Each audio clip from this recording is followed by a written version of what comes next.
तदा योगम अवाप्स्यसि। 53वें श्लोक को कल हमने देखा था। तब योग को तुम प्राप्त होवोगे, तदा योगम अवाप्स्यसि। हम लोग सामान्य भाषा में कहते हैं कि मैं रोज योग करता हूं, मैं रोज 1 घंटा योग करता हूं।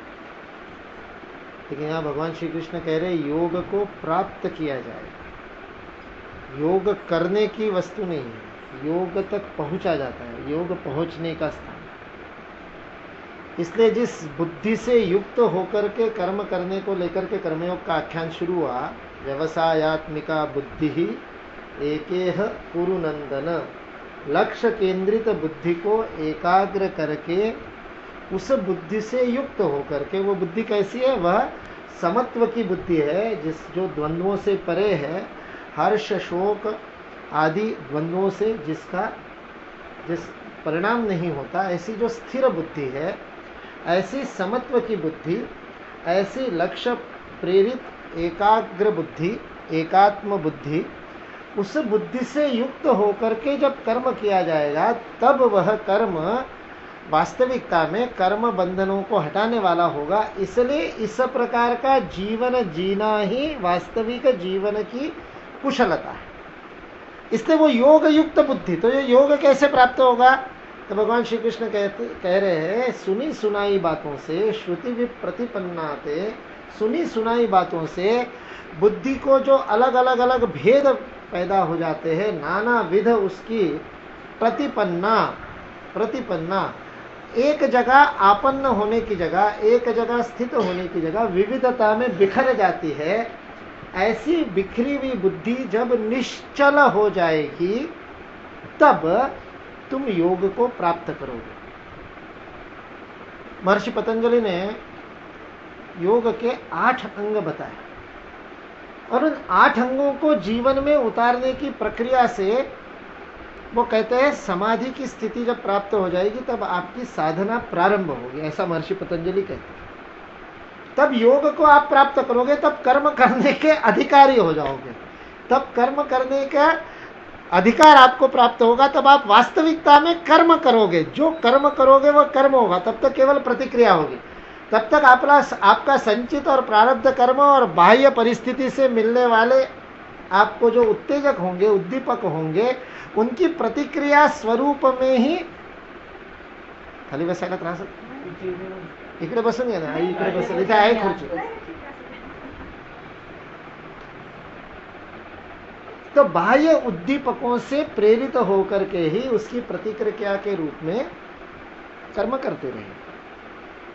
वास्तविकता में अपना कर्म, अपना स्वभावज कर्म, अपने चिति को व्यक्त करने वाला हम जो है, जिसके लिए हमारा जन्म हुआ, आगे चल करके गीता में उसके लिए शब्द प्रयोग हुआ है, नियतम कुरु कर्मत्वम।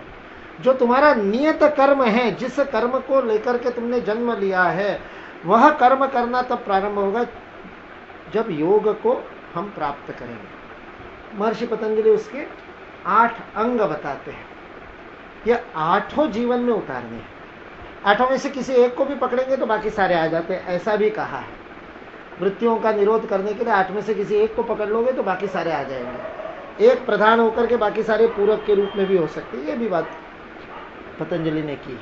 इसलिए ये स्टेप्स नहीं है, ये सोपान नहीं है, ये अंग है। ये बात समझने की आवश्यकता है। 8 अंग है, यम, नियम, आसन, प्राणायाम, प्रत्याहार, धारणा, ध्यान, समाधि। यह 8 योग के अंग हैं। इन 8 में से पतंजलि का एक सूत्र कहता है कि जो 3 हैं वह 3 पहले की अपेक्षा अंतरंग है। पहले 5 की अपेक्षा आखिरी के 3 अंतरंग है अपेक्षा से। वैसे तो पहले के 5 भी अंतरंग ही है। यम का पालन करेंगे तो यमों का पालन अंदर से ही होना पड़ेगा, मनसा वाचा कर्मणा, तीनों स्तरों पर होना पड़ेगा, नियमितता से होना पड़ेगा, लंबे समय तक करना पड़ेगा, तब जाकर के वो महाव्रता हो जाएंगे। देश काल परिस्थिति के परे जाकर के जिनको महाव्रत कहा जाता है, किसी भी परिस्थिति में करने योग्य, ऐसे यम कहेगा। अहिंसा, सत्य, अस्तेय, ब्रह्मचर्य और अपरिग्रह, ये यमानी, ये 5 यम हैं, ऐसा महर्षि पतंजलि के योग सूत्र में कहा। और शौच, संतोष, तपः, स्वाध्याय, ईश्वर प्रणिधानानि नियमाः, ये 5 नियम बताए।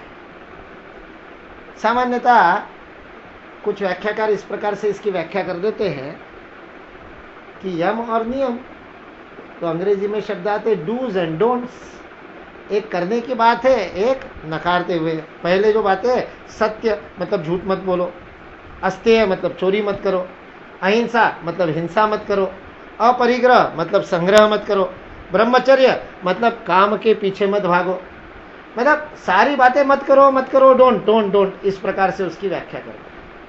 महर्षि पतंजलि को यह अभिप्रेत नहीं है। ये इस सारे की वही व्याख्या है जैसे अपन ने एक दिन भगवद गीता के एक श्लोक को समझने के लिए ना सतो विद्यते भावो ना भावो विद्यते सतः उभयोरोपि दृष्टोंतः, उस श्लोक के समय हमने उदाहरण लिया था अंधेरा क्या है, अंधेरा क्या है। और फिर जब हम इस प्रकार की परिभाषा करने लगे कि अंधेरा यानी प्रकाश का अभाव, तो फिर यदि ध्यान से देखा जाए तो ऐसी कोई स्थिति नहीं बनती जहां पर प्रकाश का अभाव हो। प्रकाश का पूर्ण अभाव, 100% अभाव, 100% डार्कनेस पॉसिबल नहीं है। फिजिक्स ने प्रयास किया डार्क बॉडी बनाने का और वो नहीं हुआ। अभी ये माना जा रहा है, इसके ऊपर कोई अभी अनुसंधान संभव नहीं है, क्योंकि अनुसंधान इसलिए संभव नहीं है कि उसका वास्तविक परीक्षण करना संभव नहीं। इसलिए यह अनुमान है कि जो अंतरिक्ष में जो ब्लैक होल्स जिसको कहा जाता है, उसके अंदर शायद पूर्णतः प्रकाश का अभाव हो सकता है। लेकिन दूसरा अनुमान यह है कि किसी अंतरिक्ष यान आदि को उस ब्लैक होल में भेजा नहीं जा सकता, क्योंकि वहां पूरा अंधेरा होने के कारण वहां मैटर भी नहीं रह सकता, वहां कोई भौतिक अस्तित्व भी नहीं रह सकता, और भौतिक अस्तित्व नहीं हो सकता। इसका कारण वो बताते हैं, बड़ा सुंदर है। हमने इस भगवद गीता में भगवान श्री कृष्ण के दूसरा, जब उन्होंने अशोचानन्व शोचत्वम के बाद में दूसरा श्लोक बताया, क्या ऐसा कोई समय नहीं था कि जब तुम नहीं थे, मैं नहीं था, ये राजा लोग नहीं थे, उस समय हमने समय की चक्रीय गणना के बारे में बात की थी। फिजिक्स पूरी की पूरी वो बात कर रहा है। फिजिक्स कहता है उस ब्लैक होल में जाकर के समय समाप्त हो जाता है, वहां समय ही नहीं रहता, और समय नहीं रहता इसलिए अस्तित्व नहीं रहता। मन समय के अंदर काम करता है, इसलिए माया को देख पाता है, इसलिए इस भौतिक जगत का अस्तित्व हमको अनुभव होता है, ये फिजिक्स कहता है। इसलिए 100% डार्कनेस संभव नहीं। वैसे ही असत्य का कोई अस्तित्व ही नहीं है। जब असत्य का अस्तित्व ही नहीं है तो झूठ मत बोलो, ये सत्य कैसे हो सकता? मतलब आप दो निगेटिव्स का उपयोग कर रहे हो, जो है ही नहीं उसको मत करो, ये तो संभव नहीं, ये तो संभव ही नहीं। इसलिए सत्य के आचरण की परिभाषा वचन की नहीं, केवल सत्य के आचरण की परिभाषा सकारात्मक होनी चाहिए। अस्तेय के आचरण की परिभाषा सकारात्मक होनी चाहिए। क्या करना यानी सत्य का आचरण है, क्या नहीं करना नहीं। झूठ नहीं बोलना यह सत्य का आचरण नहीं है। समझ रहे बात को? व्यावहारिकता में इससे बहुत फर्क पड़ता है। इस दृष्टि परिवर्तन से हमारा व्यवहार परिवर्तित हो जाएगा। इस दृष्टि परिवर्तन से ही हमारा व्यवहार परिवर्तित हो जाएगा। ये जो नकारात्मक दृष्टि लेकर के हम काम करने की कोशिश करते हैं और फिर वो असंभव हो जाता है, वो असंभव है। झूठ नहीं बोलना असंभव है, लेकिन सत्य बोलना संभव है। सत्य का आचरण संभव ही नहीं, सहज है, सरल है, स्वाभाविक है, अपने आप। स्वाभाविक मतलब स्वभाव के अनुकूल है, स्वभाव के अनुरूप है, उसमें कोई कठिनाई नहीं है। ये बहुत बड़ी गलतफहमियां समाज में फैला करके रखी है कि सत्य बड़ा कटु होता है। नहीं, बिल्कुल नहीं। हमारे ऋषि नहीं कहते। हमारे ऋषि कहते हैं सत्यम ब्रूयात प्रियम ब्रूयात, न ब्रूयात अप्रियम असत्यम। सत्य बोलो, प्रिय बोलो। तो सत्य यदि कटु होता है तो सत्य को प्रियता से कैसे बोल सकते? सत्य कटु होता है, ये उन लोगों ने बातें फैला करके रखी है जो सच बोलने को कठिन बनाना चाहते हैं और अपने आप के सत्यवादी होने को एक अहंकार के रूप में धारण करते हैं। वास्तविकता ये है, सच्चाई ये है, और ये प्रयोग मैं लाखों लोगों के साथ कर चुका हूँ, हजारों बार कर चुका हूँ पिछले 22 वर्षों में। आप अपने जीवन को टटोल करके देखिए, अभी से पीछे जाते हुए पिछले 24 घंटों को जरा देखिए, ध्यान से याद कीजिए कि कितने झूठ आपने पिछले 24 घंटे में बोले। याद हो, झूठ याद रखना पड़ता है, क्योंकि किसके सामने क्या झूठ बोला, उसका जो साथी है उसके सामने वही झूठ बोलना पड़ेगा ना, नहीं तो पोल खुल जाएगी। और फिर अगली बार भी याद रखना पड़ेगा कि इससे क्या झूठ बोला था। इसलिए झूठ याद रखना पड़ता है, सच याद नहीं रखना पड़ता। इसलिए मैंने कहा सच बड़ा सरल होता है, सच बड़ा सहज होता है। सच बोल करके भूल जाओ, अगली बार भी कोई प्रॉब्लम नहीं, क्योंकि सच ही बोला था। झूठ बोला है तो याद रखना पड़ेगा किससे क्या झूठ बोला था, इसलिए झूठ याद रखता है, याद रहता है, बिल्कुल याद रहता है। आप गिनती करके देख लो, अभी यहाँ करना चाहते हो तो यहाँ कर लो पिछले 24 घंटों की गिनती, या घर बैठ करके कर लेना, रोज रात को सोने से पहले कर लेना। मैं आपको गारंटी से बताता हूँ, आपके जीवन में यदा कदा ही कोई बात झूठ होगी, लेकिन हम मान करके क्या चलते हैं कि हम सच्चे नहीं हैं। मान करके चलते हैं कि नहीं। मैंने हजारों स्थानों पर ये प्रयोग किए हैं और लाखों लोगों के साथ ये प्रयोग किए। मैं पूछता हूँ आप में से कितने लोग सच्चे हैं, कोई हाथ ऊपर नहीं करता। कौन बोल ले हाथ ऊपर करके, सारे परिचित ही तो देख रहे आसपास रहने वाले, कहेंगे अच्छा बेटा तू सच्चा है, मैं नहीं जानता तू कब कब क्या क्या झूठ बोलता है। कोई हिम्मत नहीं करता सच्चा है करके हाथ खड़ा कर दे, और हाथ खड़ा करने की हिम्मत नहीं करते सच्चे के ऊपर। और फिर उनको पूछो तो फिर क्या आप झूठे हो, तो कौन मानेगा। झूठा कोई बोल दे तो लड़ाई हो जाए, घर में कोई कह दे तुम झूठा हो तो उसी से लड़ाई हो जाए, परिवार में लड़ाई कर लो, पड़ोस में, मित्रता में लड़ाई कर लो। यानी सच्चे भी नहीं झूठे भी नहीं, फिर हम हैं क्या, हमको पता ही नहीं, हमने गिनती ही नहीं की। और मैंने हजारों लोगों से, ये लाखों लोगों से गिनती करवाई है। आप भी कर लेना, 7 दिन तक कर लेना, 10 दिन तक कर लेना, महीने भर कर लेना, और यदि इससे ज्यादा परसेंटेज आ जाए तो बता देना। जिंदगी में झूठ का परसेंटेज 0.00001% से भी कम होता है। 0.00, 4 शून्य लगाने के बाद 1 लगा रहा हूं मैं, और ये भी शायद अधिक हो। करके देख लेना आप प्रयोग। आज तक मैंने जितने लोगों को पूछा है आपने कितने झूठ, सर्वाधिक झूठ बोले, तो सर्वाधिक झूठ बोलने का वर्ल्ड रिकॉर्ड जिस व्यक्ति के नाम पर है, नाम तो मैं नहीं बताऊंगा, वो भीलवाड़ा में, उस समय मैं भीलवाड़ा के कलेक्ट्रेट में मैंने ये कार्यशाला ली थी। भीलवाड़ा के कलेक्टर थे देवेंद्रनाथ माथुर, वो हमारे मित्र बन गए थे। तो उन्होंने कहा हमारे क्लर्क्स और हमारे सारे आदमियों को तुम थोड़ा सुधार दो, तो एक कार्यशाला ली थी। उस कार्यशाला में एक प्रयोग किया था, आंखें बंद करके बाकायदा पिछले 24 घंटे को याद करवाता हूं, और याद करवा के गिनो झूठ कितने बोले। उस भीलवाड़ा के कलेक्ट्रेट का क्लर्क, जिसको हम जिस जमात को हम सबसे ज्यादा भ्रष्ट मान करके चलते हैं और झूठ ही बोलना पड़ता है ऐसा मान करके चलते हैं, उसके व्यक्ति ने सर्वाधिक झूठ बोलने वाला, अभी तक मुझे मिला हुआ व्यक्ति है एक दिन में सर्वाधिक झूठ बोलने वाला। और मैंने हर जीवन के मेडिकल रिप्रेजेंटेटिव्स के बीच में भी ये कार्यशाला ली है, सेल्स रिप्रेजेंटेटिव के बीच में भी लिए, सब प्रकार के लोगों के बीच में लिए इस प्रकार के प्रयोग को। बड़े बड़े इंडस्ट्रियलिस्ट के बीच में, उद्योगपतियों के बीच में, बिजनेसमैन के बीच में, दुकानदारों के बीच में, सरकारी नौकरों के बीच में, विद्यार्थियों के बीच में, हर जीवन के क्षेत्र में काम करने वाले लोगों से मैं ये प्रश्न पूछ चुका हूं और गिनती करवा चुका हूं दिन की। और उसमें सर्वाधिक झूठ बोलने वाले व्यक्ति ने एक दिन में 17 झूठ बोले थे। 17 झूठ से ज्यादा बोलने वाला अभी तक मुझे नहीं मिला। आप जिस दिन 18 बोल लो मुझे बता देना, आपका नाम लिख दूंगा वर्ल्ड रिकॉर्ड में। एक दिन में 18 झूठ बोलना बहुत कठिन है, बहुत कठिन है, बहुत कठिन है। झूठ बोलना बहुत कठिन है। हम खेल खेलते हैं हमारे पीडीसी में, हम हमेशा ये खेल जानबूझ करके बच्चों के मन पे ये अंकित करने के लिए ये खेल लेते हैं, जिस खेल को कहते हैं नॉनसेंस टॉक, उटपटांग बात करनी। जो प्रश्न पूछा जाए, असंबद्ध भाषण, जो प्रश्न पूछा जाए उसका गलत ही उत्तर देना है। कोई भी प्रश्न पूछो उसका गलत उत्तर देना है। मंडल में सब बैठे, किसी के भी सामने जाकर के आप प्रश्न पूछो, जो प्रश्न पूछा जाए उसका गलत उत्तर देना। नहीं दे सकते। 2 प्रश्न में, 3 प्रश्न में आदमी सच बोल देता है, निकल जाता है और फिर वो आउट हो जाता है। वो जाकर के प्रश्न पूछने का काम उसको करना पड़ता है। आप करके देख लीजिए, केवल 10 मिनट, केवल 10 मिनट जीवन में झूठ और झूठ बोल करके दिखा दीजिए।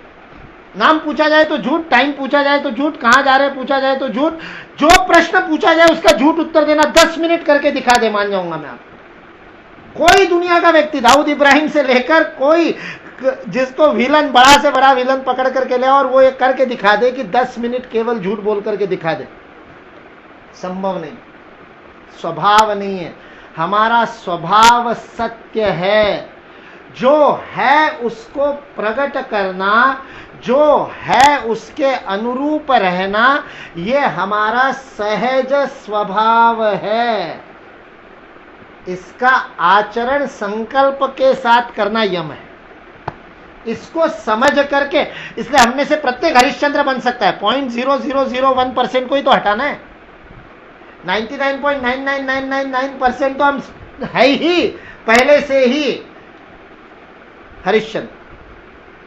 प्रत्येक, दुनिया का प्रत्येक व्यक्ति, हम ही नहीं। इसलिए अहंकार की कोई बात ही नहीं। मैं सच्चा हूं का अहंकार आ ही नहीं सकता, क्योंकि दुनिया के सारे ही व्यक्ति 99.99999% सच है, सच्चे ही है। हम सत्य है। ऐसे ही अस्तेय, अपने श्रम के द्वारा ही भोग करना, बिना श्रम के भोग न करना, यह अस्तेय है।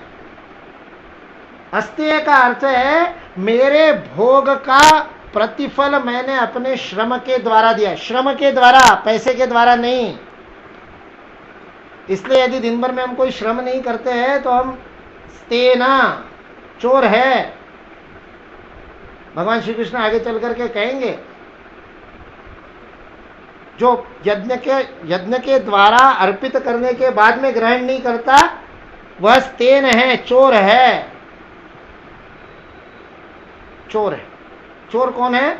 जो अपने परिश्रम के बिना भोग करता है। तेन त्यक्तेन भुंजीथाः, ईशावास्य उपनिषद का श्लोक कहता है। त्याग के द्वारा ही भोग का अधिकार प्राप्त होता है, बिना त्याग के भोग नहीं करना चाहिए। इसलिए हम भोजन मंत्र बोलते हैं। भोजन से पहले रोज किसी ना किसी के लिए, गाय के लिए रोटी निकालते, कौवे के लिए निकालते। तेन त्यक्तेन भुंजीता, त्याग से ही परिष्कार हो सकता है। यह अस्तेय की परिभाषा है। त्याग करना अस्तेय, चोरी ना करना नहीं। चोरी तो हो ही जाएगी। यदि जीवन में त्याग नहीं करेंगे तो चोरी तो हो ही रही है। अपनी आवश्यकता से अधिक संग्रह कर रहे तो परिग्रह हो ही रहा है। इसलिए अपरिग्रह का अर्थ क्या? अपरिग्रह का अर्थ संग्रह नहीं करना नहीं। अपरिग्रह का अर्थ है अपनी आवश्यकताओं को कम करते जाना। ऐसे इन सबका ब्रह्मचर्य का भी सकारात्मक परिभाषा है। ब्रह्मैव चरति इति ब्रह्मचारी, जो सतत अपने लक्ष्य के प्रति, ब्रह्म के प्रति, ये व्यवसायत्मिका बुद्धि की जो बात कर रहे हैं, उसके प्रति अपनी सारी ऊर्जा को एकाग्र करता है, सारी ऊर्जा को उसी काम में लगा देता है, वो ब्रह्मचारी है। विद्या वाचस्पति मिश्र की कहानी आपने सुनी होगी। बहुत बड़े व्याकरण के ग्रंथकार थे, गणिती भी थे, खगोल शास्त्री भी थे, बहुत बड़े विद्वान थे और ग्रंथ लिख रहे थे। व्याकरण के ऊपर ग्रंथ लिख रहे थे। बड़ा जबरदस्त उन्होंने व्याकरण के ऊपर ग्रंथ लिखा है, संस्कृत व्याकरण के ऊपर। संस्कृत से समाधि, ये उसका विषय है उस ग्रंथ का। ग्रंथ लिख रहे थे। कुछ 20-22 साल लग गए ग्रंथ लिखते समय। एक दिन शाम के समय जब वो लिख रहे थे, अंतिम उपसंहार चल रहा था और अंतिम 2-3 श्लोक बचे थे और वो लिखना चालू था, उस समय हवा का झोंका आया और दीपक बुझा। जिस दीपक के प्रकाश में वो लिख रहे थे, तो किसी ने आकर के दीपक जला दिया। तो वो कंकण बजे, तो उन्होंने कहा किसी महिला ने बताया, अब दीपक जलाया। तो उन्होंने पूछा, शुभे तुम कौन हो? हे देवी तुम कौन हो? तो उसने चरण स्पर्श करके कहा, मैं आपकी पत्नी हूं। 12 साल पूर्व हमारा विवाह हुआ था और 12 साल से मैं आपकी सेवा कर रही हूं। यह आश्चर्य में, 12 साल से तुम सेवा कर रही हो? हाँ, रोज आपको कपड़े मैं ही देती हूँ, आपके स्नान की पूजा की व्यवस्था मैं ही करती हूँ, पुष्प मैं ही ला करके रखती हूँ, आपका सारा काम, आपको भोजन आदि सब मैं देती हूँ और आप बड़े अच्छे ढंग से भोजन करते हैं। लेकिन सारा ध्यान उस ग्रंथ में, तो भोजन करते समय भी व्यवसायत्मिका बुद्धि वो वहां ही लगी हुई है। तो उसको पता ही नहीं, पत्नी का पता ही नहीं। ये ब्रह्मचर्य, सारी ऊर्जा ब्रह्मैव चरति, अपने आप ब्रह्मचर्य हो जाए। और उसकी तपस्या देखो। विद्या वाचस्पति मिश्र गदगद हो गए उसके पातिव्रत्य को देख करके। कहते, तुमको मेरे पैर नहीं छूने चाहिए, मुझे तुम्हारे पैर छूने चाहिए। तुम वंदनीय हो, तुम पूजनीय हो। इस प्रकार की अकिंचन सेवा बिना प्रतिफल, ये निष्काम सेवा है, ये निष्काम कर्म है, ये कर्मयोग है। बिना प्रतिफल में, मतलब रिकग्निशन भी नहीं, वापस देखता भी नहीं है पति, बाकी तो सब छोड़ो, सारी व्यवस्था है, कैसे व्यवस्था है की, भोजन आदि की सारी व्यवस्था वो करती है, और वो पति को भान ही नहीं है। और पति ने उसको पूछा तुम्हारा नाम क्या है, तो उसने कहा नाम का क्या लेना देना, मैं तो आपकी पत्नी हूँ, धर्म पत्नी हूँ, आप जिस नाम से पुकारो। नहीं, फिर भी तुम्हारे पिता ने तुम्हारा नाम क्या रखा है, तुम्हारी माँ तुम्हें किस नाम से पुकार करके इतने उच्च संस्कार दिए। अद्भुत डायलॉग है, ऐसा संवाद है। वो पूछता है तुम्हारी माँ किस नाम से पुकार करके ऐसे संस्कार तुमको दिया करती थी, ऐसी सीख तुमको दिया करती थी। तब वो कहती है माँ तो मुझे भामती कहती थी, पिता तो केवल मती कहते थे, तो माँ मुझे भामती कहती थी। भामती प्रकाशित बुद्धि तस्य प्रज्ञा प्रतिष्ठिता, ऐसी प्रतिष्ठित आलोकित जिसकी मति है, ऐसी वो भामती। उन्होंने उस ग्रंथ का नाम ही भामती रखा है, उपलब्ध है, व्याकरण का ग्रंथ, बड़ा सुंदर सरल ग्रंथ है संस्कृत व्याकरण का। विद्यावाचस्पति मिश्र ने उसका नाम ही भामती रखा।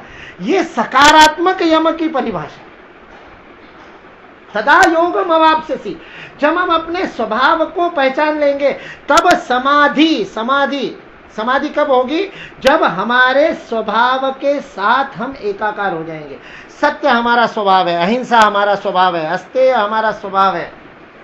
अहिंसा की व्याख्या ही गलत करते क्योंकि संधि गलत होती है, अहिंसा है ही नहीं वो। ईसा मसीह ने गड़बड़ की और फिर गांधी बाबा ने उसको पूरी तरह से और सत्यानाश कर दिया।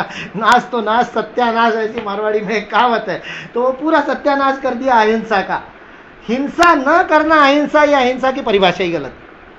अहिंसा इति अहिंसा, जो जैसा है वैसा उसको व्यवस्थित करना।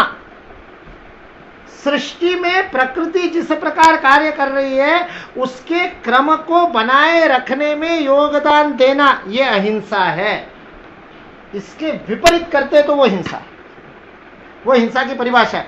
जब प्रकृति के क्रम को, स्वामी विवेकानंद कहते हैं राजयोग पर प्रवचन में अपने एक भाषण में, वो कहते हैं जब मैं एक बार श्वास लेता हूं और छोड़ता हूं तो कई लाख बैक्टीरिया मर जाते हैं, कई लाख जीवाणु मर जाते हैं। इसलिए वो जैन साधु मुंह ढककर के श्वास लेते हैं ना, कि हत्या नहीं हो।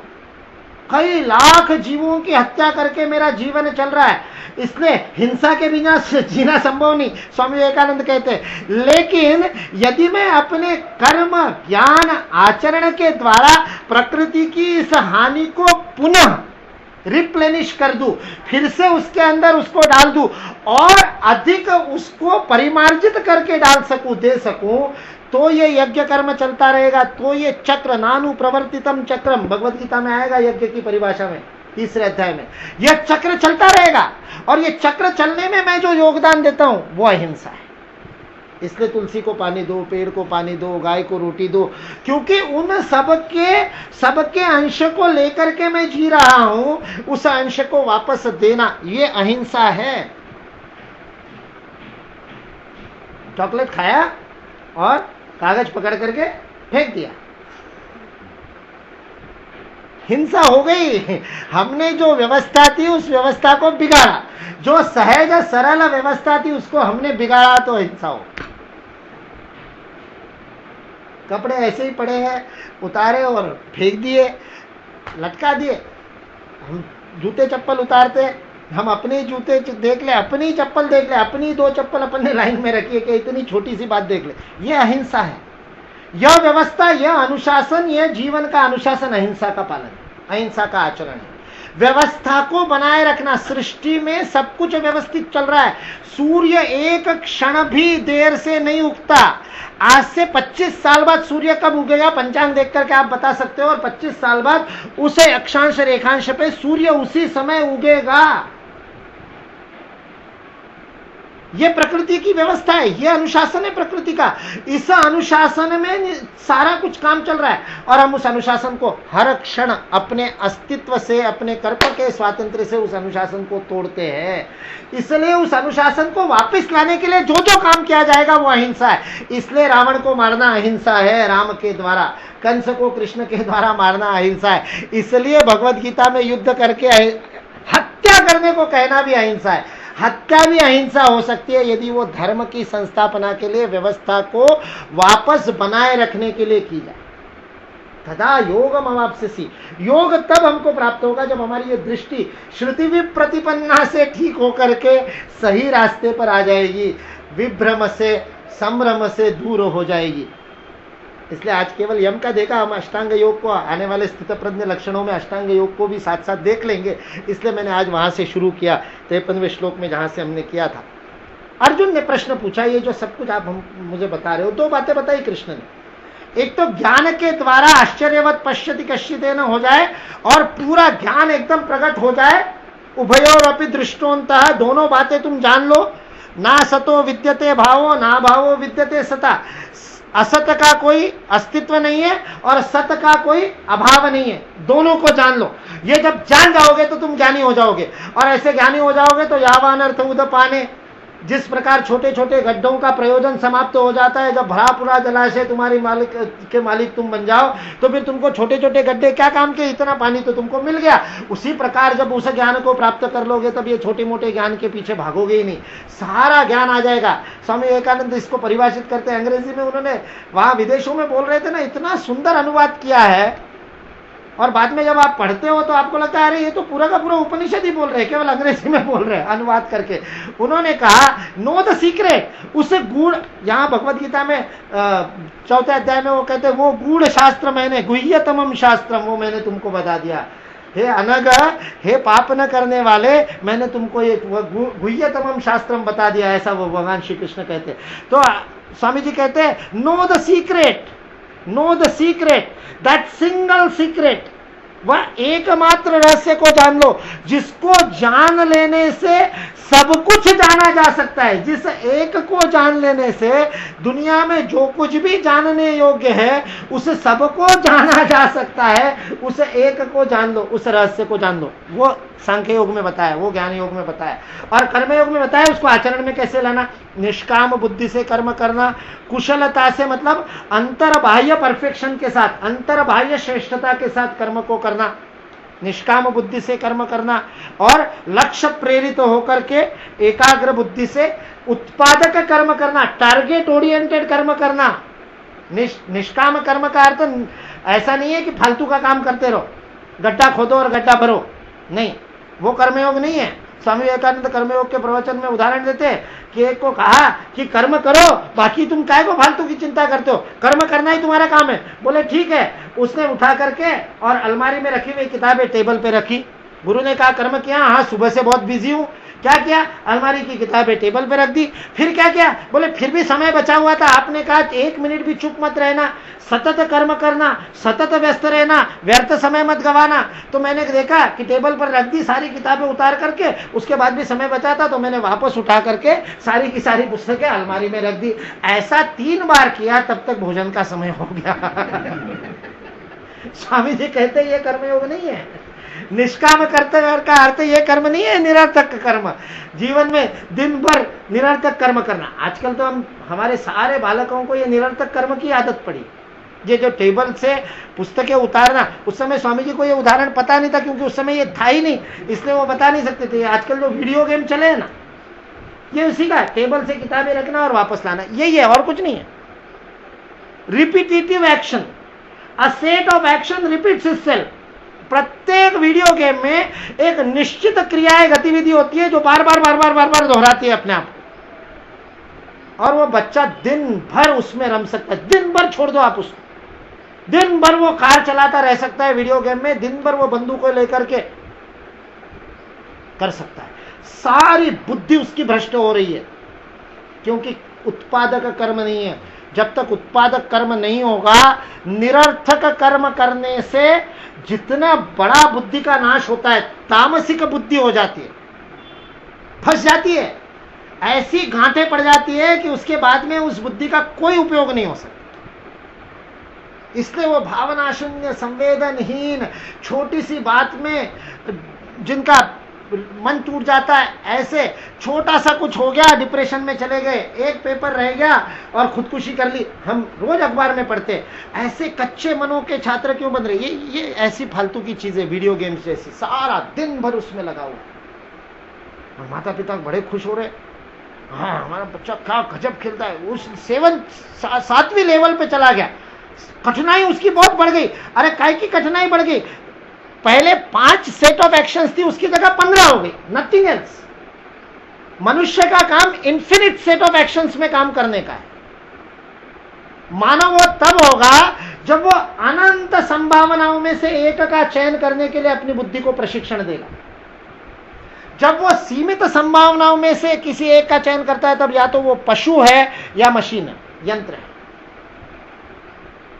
इसलिए असीम संभावनाओं के साथ कर्म करना मानवता का लक्षण है, वो समाप्त होता जा रहा है। इसलिए योग माँ शशि बताने के बाद अर्जुन ने प्रश्न पूछा। अर्जुन के प्रश्नों के कारण गीता गीता है। अर्जुन प्रश्न नहीं पूछते तो भगवत गीता नहीं होती। इसलिए प्रश्न बहुत महत्वपूर्ण है। अर्जुन ने प्रश्न पूछा, ये जो सारा तुमने दोनों तरीके से बताया, सांख्य से भी और कर्म से भी, और अंत में तुमने बताया पहुंचते वहीं पर है।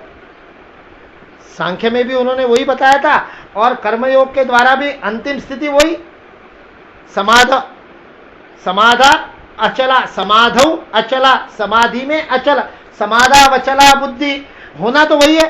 तो उन्होंने कहा कि उसका बता दो, आदर्श बता दो, फाइनल स्टेज क्या है, पहुंचना कहां है। तो इसलिए ये प्रश्न पूछा, स्थित प्रज्ञस्य का भाषा, उसकी व्याख्या क्या है, उसकी परिभाषा क्या है, लोग स्थित प्रज्ञ को किस प्रकार से उसका वर्णन करते हैं।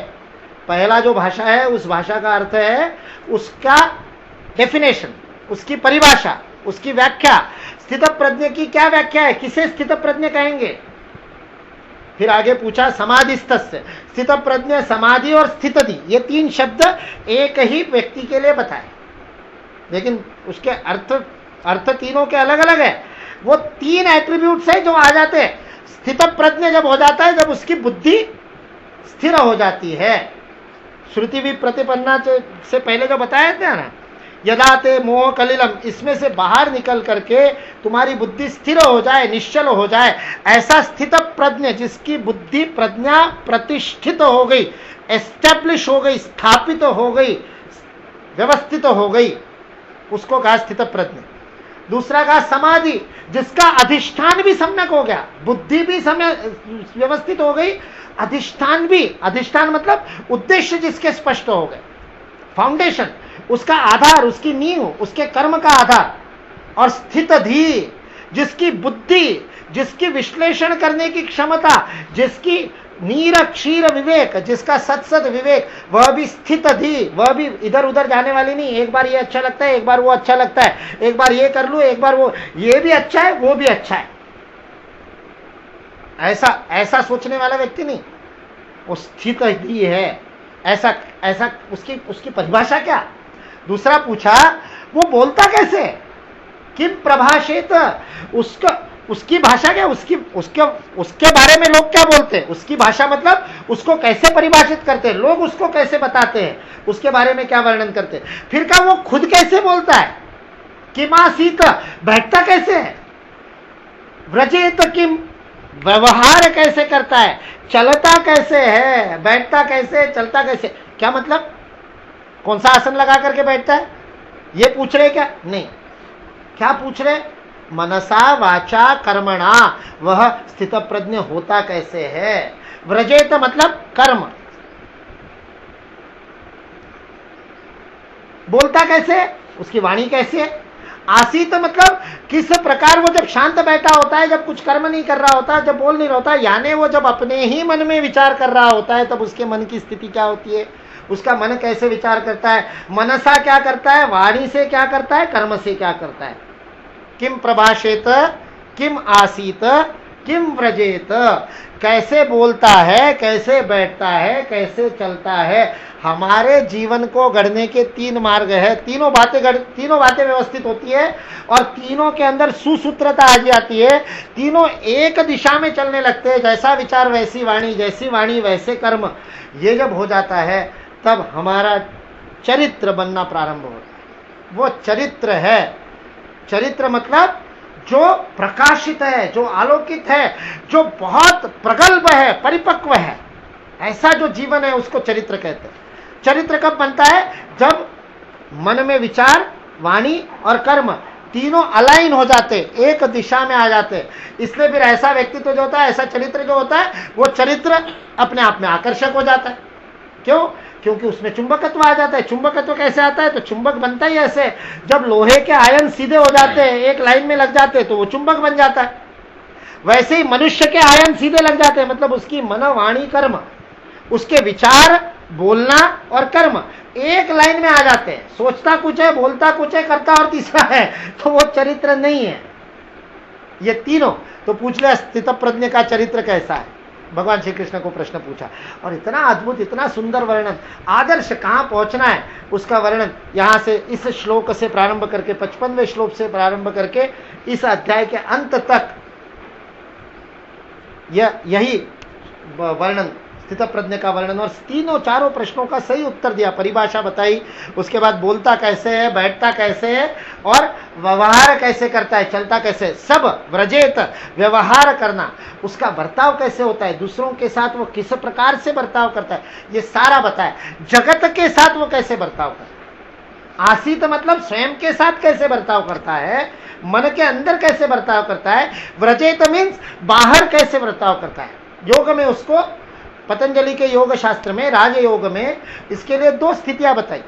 योग करने के लिए दो स्थिति होती है। वो कहते हैं, एक स्थिति है व्युत्थान स्थिति, एक स्थिति है समाहित स्थिति। समाहित अवस्था में हम आसीत, अपने आप के साथ, अपने आप के अंदर, इसलिए धारणा, ध्यान, समाधि, आसन, प्राणायाम, ये सारे समाहित है, अपने आप के साथ करने के हैं। और व्युत्थान यानी जब आप बाहर निकल करके बाहर व्यवहार करते हो तो वो व्युत्थान अवस्था है।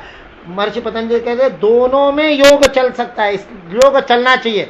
इसलिए योग 1 घंटा करने की बात नहीं है, योग 24 घंटे करने की बात, 24 घंटे आचरण में लाने की बात है, 24 घंटे उसमें स्थित रहने की बात है।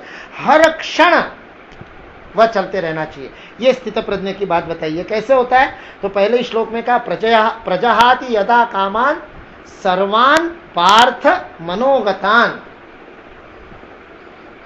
पहली बात बताए कि जिसकी सारी कामनाएं, इच्छाएं, ऐषणाएं प्रजहाति अच्छी तरह से समाप्त हो गई है। प्रजहाति, जहाति नहीं केवल, प्रजहाति पूरी तरह से, प्रकर्षेण पूरी तरह से, जिसकी कामनाएं, कौन सी कामना? सर्वान मनोगतान कामना, कामना मन में उत्पन्न हुई, मन से निकली हुई, मन के द्वारा ग्रहण की हुई सारी की सारी कामनाएं जिसकी समाप्त हो गई। हमारे शास्त्रों में सबका बड़ा व्यवस्थित ऋषियों ने अनुभव करके और उसको अच्छी तरह से क्लासिफाई, वर्गीकृत करके हमको बता दिया। सारी कामनाएं, अरे बाप रे, ये तो असंख्य है, अनंत है, इतनी सारों को एक एक करके निपटने में तो कितने जन्म लग जाएंगे। नहीं, हमारे ऋषियों ने कहा ये सारे को उठा करके उन्होंने कहा 3 इसमें आ जाती है। ये सारी सर्वान मनोगतान कामान, उसके 3 घट बना करके बता दिए, 3 को ठीक कर लो, सब ठीक हो जाएगा। क्या कहा? पुत्रेषणा, वित्तेषणा, लोकेषणा।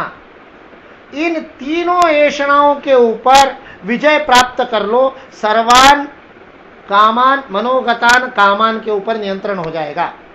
पुत्रेषणा, पुत्र की प्राप्ति करना, केवल पुत्र की प्राप्ति करना नहीं, अपने जैसे दूसरे को जन्म देना, ये तो पुत्रेषणा है ही। और काम की प्रत्येक वासना वह इससे जुड़ी हुई है, पुत्रेषणा से जुड़ी हुई है। जो विपरीत लिंग के प्रति आकर्षण एक विशिष्ट आयु के बाद बच्चों में दिखाई देता है, वो पुत्रेषणा है, वो कामेषणा नहीं है। और आधुनिक जीवन शैली में वो हम भूल गए कि काम का लक्ष्य पुत्र प्राप्ति है, पुत्रोत्पादन, प्रजोत्पादन, उसको नाम दिया प्रजा, प्रजया, प्रजा प्रकर्षेण जायते इति प्रजा। जिस जैसा मैं हूं, मुझसे अधिक अच्छी मेरी संतान हो, मुझसे अधिक प्रकर्ष से हो, तब वो प्रजा है। तब मैंने पैदा किया किसी को, तब प्रजनन हुआ। ये पुत्रेषणा है।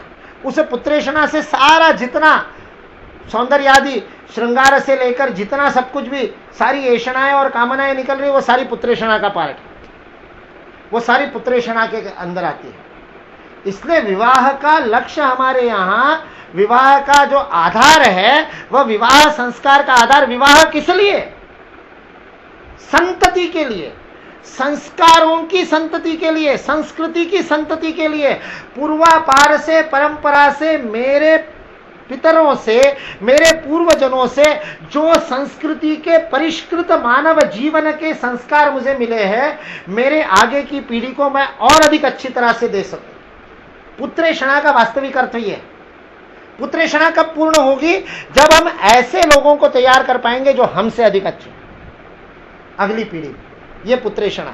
सारी कामनाएं जो इस सारे श्रेणी में आकर के, श्रृंगार, काम, रति, इस सारे में यौन क्रीड़ा, इस सब में आने वाली जितनी कामनाएं हैं वो सारी इस पुत्रेषणा का पार्ट। और उसी के अंदर फिर लोभ, उसी के द्वारा संग्रह, पैसा किसके लिए जमा करके रख रहे, एफडीज किसके लिए बना रहे, पुत्र के लिए बना रहे, तो उससे वित्तेषणा। वित्तेषणा वास्तविकता में वो भी बड़ी सकारात्मक है। वित्तेषणा का वास्तविक अर्थ है हम प्रोडक्टिव बनना चाहते हैं, हम कुछ उत्पादित करना चाहते हैं, हम जीवन में जो हम लेते हैं उससे अधिक उत्पन्न करना चाहते हैं। ये ऐषणा वित्तेषणा है। लेकिन आज के समय में वो केवल पैसे के रूप में, धन के रूप में, धन का जो लक्ष्मी स्वरूप है वो चला गया और केवल धन रख के वो श्रीलक्ष्मी नहीं रही, वह महालक्ष्मी नहीं रही। इसलिए केवल धन के पीछे, केवल धन यानी धन साधन है, धन गंतव्य नहीं है। पैसे से आप, पैसा अपने आप में आपको सुख नहीं दे सकता, पैसे से आप सुख के साधन खरीद सकते हैं, लेकिन ये हम भूल गए। इसलिए पैसा महत्वपूर्ण हो गया, पैसा महत्वपूर्ण हो गया, इसलिए सारी की सारी व्यवस्था या वित्तेषणा पर आधारित हो गई। इसलिए जो आधुनिक अर्थशास्त्र है वो अर्थशास्त्र ही। हम कल शेयर बाजार के जुए की बात कर रहे थे कल परसों। वो जुआ क्यों है? क्योंकि किसी भी कंपनी के शेयर बढ़ जाने से उसका सीधा संबंध उस कंपनी के उत्पादन बढ़ने से नहीं है। वो कार बनाने वाली कंपनी होगी, अधिक अच्छी कारें, अधिक प्रगत कारें, अधिक संख्या में कारें बना रही, इसलिए उसके शेयर बढ़ेंगे, ऐसा नहीं होता है। शेयर बढ़ने का अपना कोई आधार नहीं। शेयर की डिमांड बढ़ गई तो शेयर बढ़ जाएंगे, अपने आप में वो बुलबुला होता है। मैं अक्सर एक कहानी बताता हूं, बचपन में सुनी हुई, शायद चंदा मामा पढ़ी थी कहानी। दो मित्र थे, आलसी थे, घोर तामसी थे। यानी एक के नाक पे मक्खी बैठी तो वो दूसरे को कहता था जरा तू उड़ा दे। चंगू मंगू मैंने उनको नाम दिया है। चंगू मंगू दो मित्र थे। चंगू के नाक पे मक्खी बैठी तो वो कहता मंगू जरा उड़ा देना यार, हाथ नहीं उठ रहा। ऐसे आलसी। दोनों की शादी हो गई, विवाह हो गया, लेकिन काम धाम कुछ नहीं करते थे, निठल्ले बैठे रहते थे।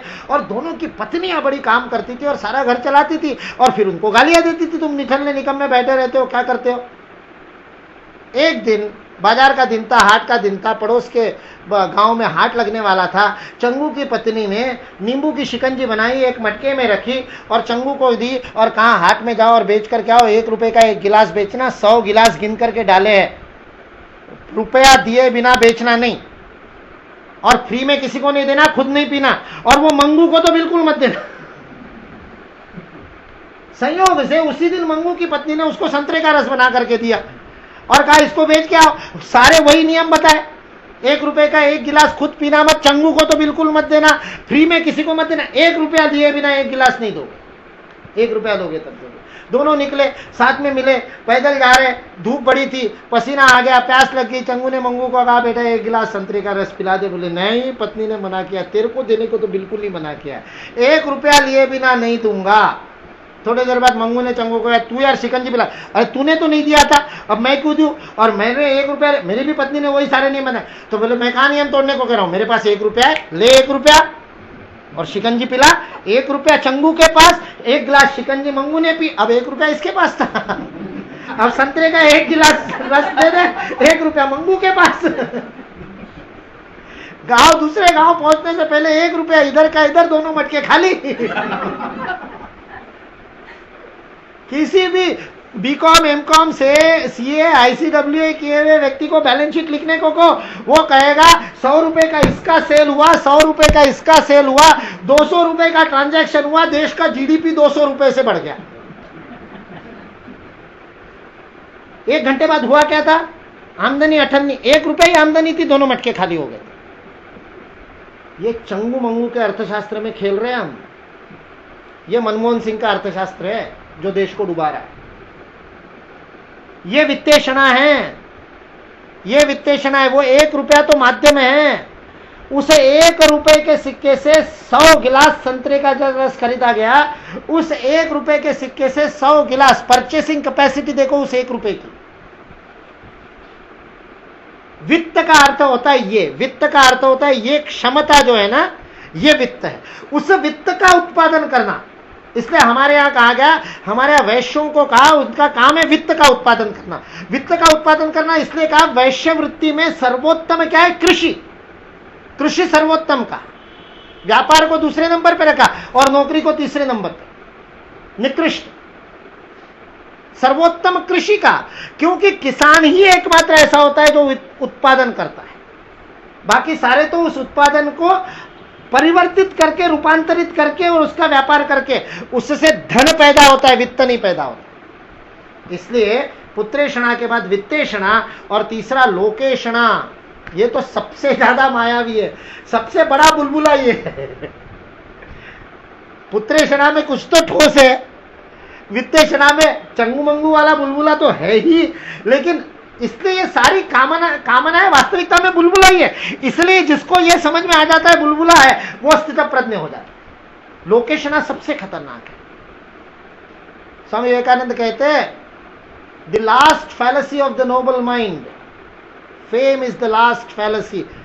प्रतिष्ठा के लिए कार्य करना, कीर्ति के लिए, यश के लिए, नाम के लिए, नेम एंड फेम, उसके लिए काम करना, नाम के लिए, मेरा नाम हो जाए, मैंने किया, मैं करता हूं, मेरे द्वारा हो जाए, ये जो कर्तृत्व बोध को प्रचारित करना, और 10 लोग मेरे नाम का यशगान कहते हैं, लोग मुझे पहचानते हैं, मेरे नाम का सिक्का चलता है, लोकेषणा। ये 3 में सब आ जाती है, सर्वान मनोगतान कामान, इन 3 में आ जाती है। इसलिए यहां पर उसका नाम इस्तेमाल किया जो मां से आया, पृथा का पुत्र इसलिए पार्थ। लेकिन कौन्तेय भी कहा है कहीं पर, कुंती का पुत्र, उसी का नाम कुंती है, उसी का नाम पृथा है। पृथ्वीपति की वो पृथु राजा की पुत्री थी, इसलिए पृथा नाम था। बाद में कुंती भोज के यहां उसको दत्तक दे दिया तो नाम कुंती हो गया, कुंती भोज की पुत्री होने से। कुंती का मूल नाम पृथा था, पृथा का पुत्र इसलिए पार्थ। तो यहां कौन्तेय नहीं इस्तेमाल करके पृथा क्यों इस्तेमाल किया? क्योंकि यहां जमीन से जुड़ी हुई बात कर रहे। पृथा का अर्थ होता है पृथ्वी, पृथ्वी से पैदा हुआ, जड़, मिट्टी का बना हुआ। तू मिट्टी का बना हुआ है, इसलिए ये ऐषणाएं, कामनाएं, ये सब मिट्टी की है, यहीं रह जाएगी, कहीं नहीं जाने वाली।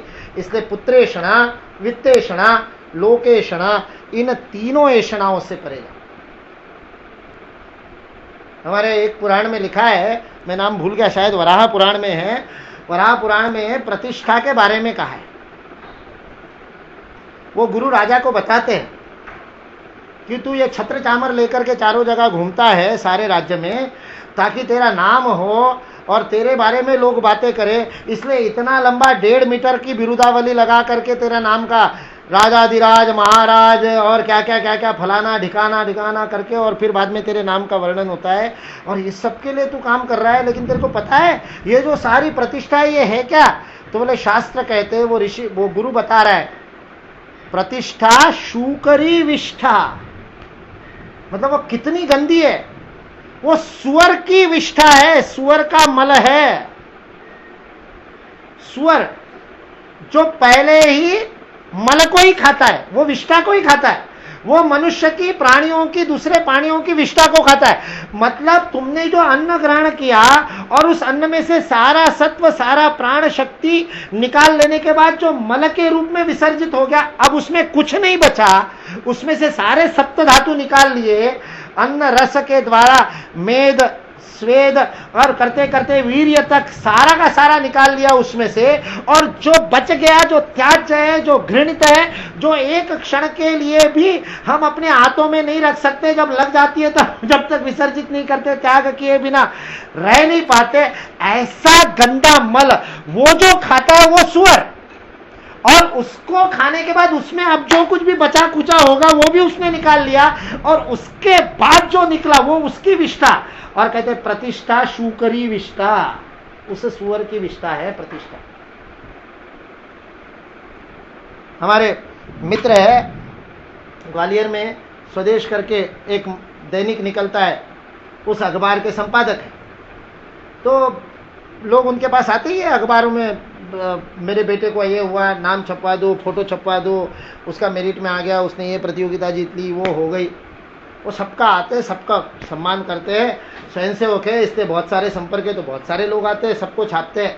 अपने कार्यकर्ताओं में से कोई चला जाए, केंद्र का खूब काम करते, केंद्र के कार्यकर्ताओं में से चला जाए, स्वयंसेवकों में से चला जाए तो उसको थोड़ा सा समझाते, ये छोड़ दे, मत कर, क्या होगा, फोटो छप जाएगा तो क्या हो गया, नाम छप जाएगा तो, ऐसे समझाने की कोशिश करते। जब नहीं समझता है तो ठेठ देहाती भाषा में समझाते, छाप दूंगा, अच्छे से बड़ा सा सुंदर सा रंगीन फोटो छाप दूंगा तुम्हारा, लेकिन होगा क्या, छप जाने के बाद 2 घंटे बाद कोई माँ अपने बेटे की टट्टी पोंछने के लिए तुम्हारा चेहरे का इस्तेमाल करेगी, मुंह पे लगेगी टट्टी, छाप ले अखबार में। लोकेशना, लेकिन लगता है, अच्छा लगता है, अपना नाम छपता है तो अच्छा लगता है, अपना नाम देखते तो अच्छा लगता है, लोग कहते तो अच्छा लगता है। ये अच्छा लगना, ये ऐशना, उसके लिए कर्म करना, सकाम कर्म के ये लक्षण। इसलिए ये जिसके समाप्त हो गए, लोकेशना, पुत्रेशना, वित्तेशना जिसकी विसर्जित हो गई, प्रजहाति अच्छी तरह से समाप्त हो गई। अच्छी तरह से समाप्त हो गई मतलब वो गोरखनाथ भतरी वाली बात याद रखना, केवल मात्र कामना नहीं समाप्त हुई, उस कामना को जन्म देने वाली जो अंदर की बीज रूप में इच्छा है वह भी समाप्त हो गई। आगे आगे आएगा वो रसवर्जम रसोप्यस्य, केवल इंद्रियों की बात नहीं, अंदर रस पैदा करने वाला वो जो बीज है, जो जड़ है, वो जड़ से जिसकी उखड़ गई उसकी प्रज्ञा प्रतिष्ठित है। और फिर ऐसा जब हो जाता है तब वो क्या होता है, तो उसका दूसरा क्या, उसी का अलग ढंग से वर्णन किया इसी बात का। जब सर्वान मनोगतान कामान, मन में उत्पन्न होने वाली सारी कामनाएं प्रजहाति पूरी तरह से जल जाती है, समाप्त हो जाती है, जड़ से नष्ट हो जाती है, कुछ नहीं बचता उसका, तब क्या होता है, आत्मन्ने वात्मना तुष्ट, तब वह अपने आप में ही मस्त हो जाता है। तब उसको तुष्ट होने के लिए, संतुष्ट होने के लिए, आनंदित होने के लिए, खेलने के लिए उसको किसी खिलौने की जरूरत नहीं रहती। पहले खिलौने से संतुष्ट होते हैं, बालक होता है छोटे खिलौने से संतुष्ट होता है, वो झुंझुना दे दो, झुंझुना टांग दो, 7, 8, 9, 10 महीने का हो जाए, थोड़ा सा घुटने के बल पे रेंगने लगे, उसके बाद झुंझुने से नहीं मानता वो, फिर उसके खिलौने बदल जाते हैं, फिर 6 महीने बाद खिलौने बदल जाते, फिर 2 साल बाद खिलौने बदल जाते, सारे खिलौने बदल जाते। युवावस्था में और खिलौने मिल जाते हैं, बाहर के खिलौने जिसमें संतुष्टि मिलती है।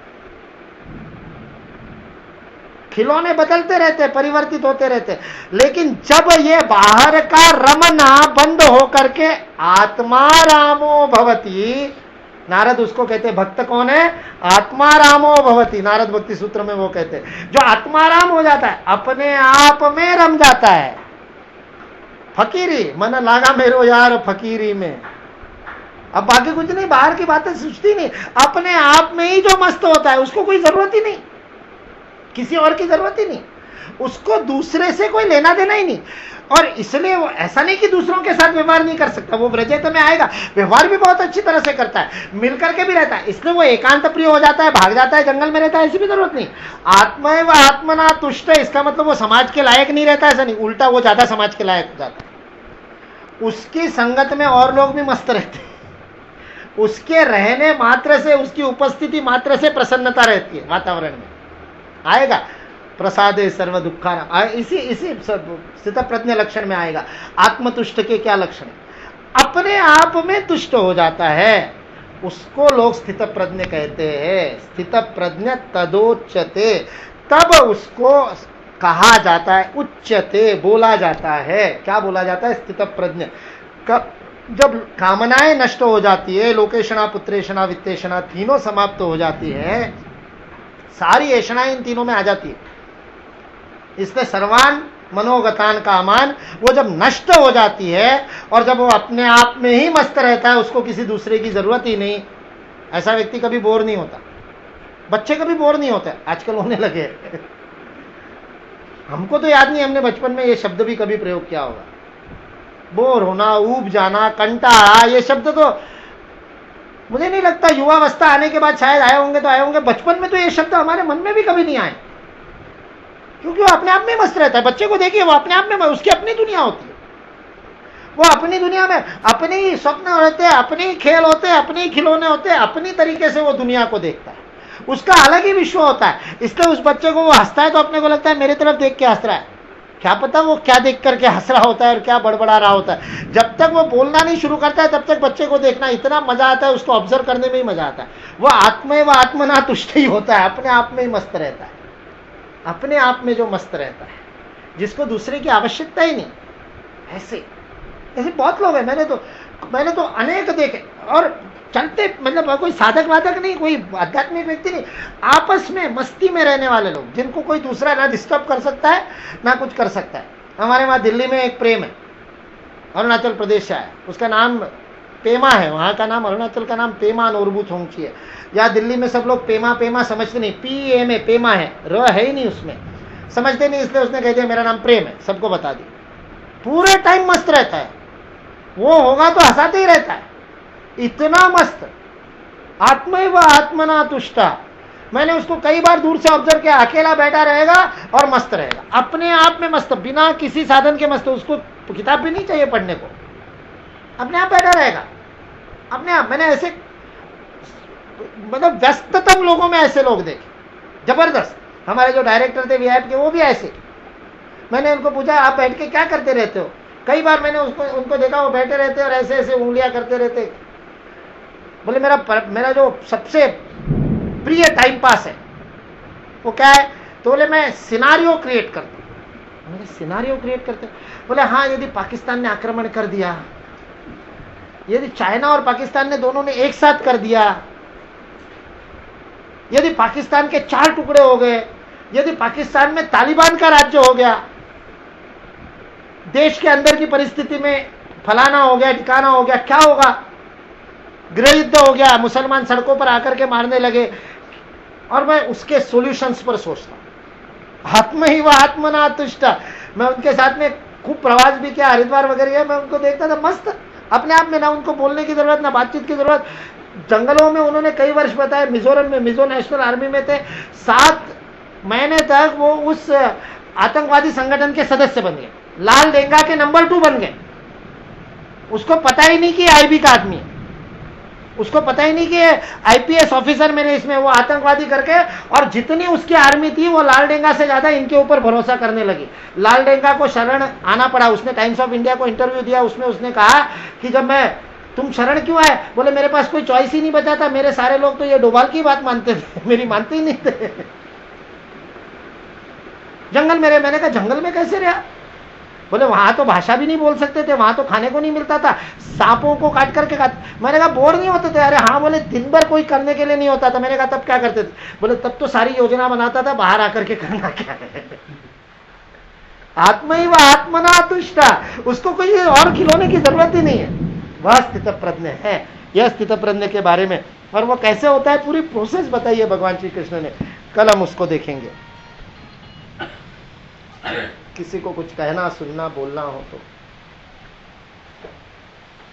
सर्वे भवन्तु सुखिनः, सर्वे भवन्तु सुखिनः, सर्वे सन्तु निरामयाः, सर्वे भद्राणि पश्यन्तु, मा कश्चित् दुःखभाग् भवेत्।